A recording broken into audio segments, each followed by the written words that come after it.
ইতিমধ্যে আপনারা জানতে পেরেছেন যে আমরা জুলাই জাতীয় সনদের আইনি ভিত্তি সহ 6টি দাবি নিয়ে আমরা মাননীয় জেলা প্রশাসক বরাবর আমরা এখন স্মারকলিপি পেশ করেছি, যার কপি আপনাদেরকে আমরা দিয়েছি।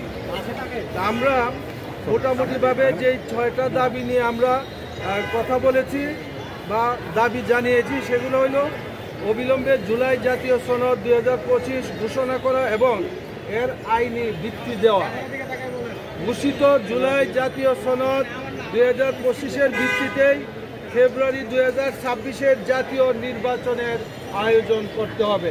এটা আমাদের একটা দাবি।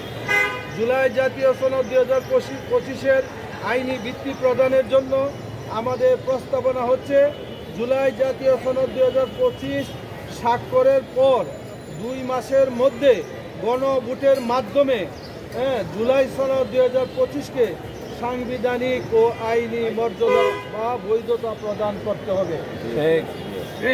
এরপরে আমরা আমাদের আরেকটি দাবি যে দুয়ের পিআর পদ্ধতিতে জাতীয় সংসদের উচ্চকক্ষের সদস্য নির্বাচন করতে হবে।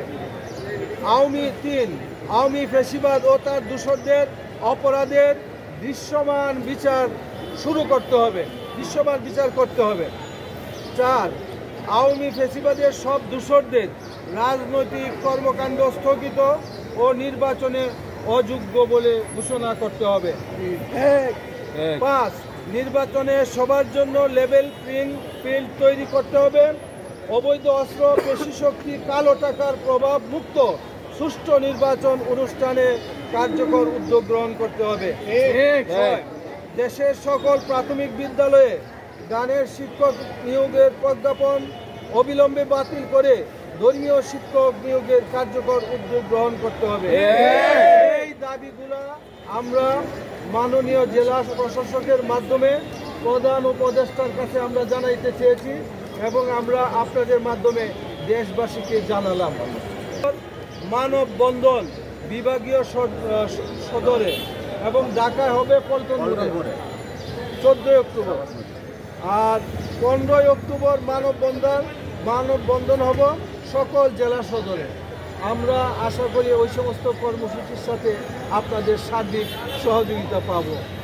পল্টন মোড়ে আমাদের মানববন্ধন স্পট হচ্ছে পল্টন মোড়, আর পরের দিন 15 তারিখ জেলায় জেলায় প্রোগ্রাম হবে। এর ভিতরে যদি দাবি না মানা হয় আরো বৃহত্তর কর্মসূচি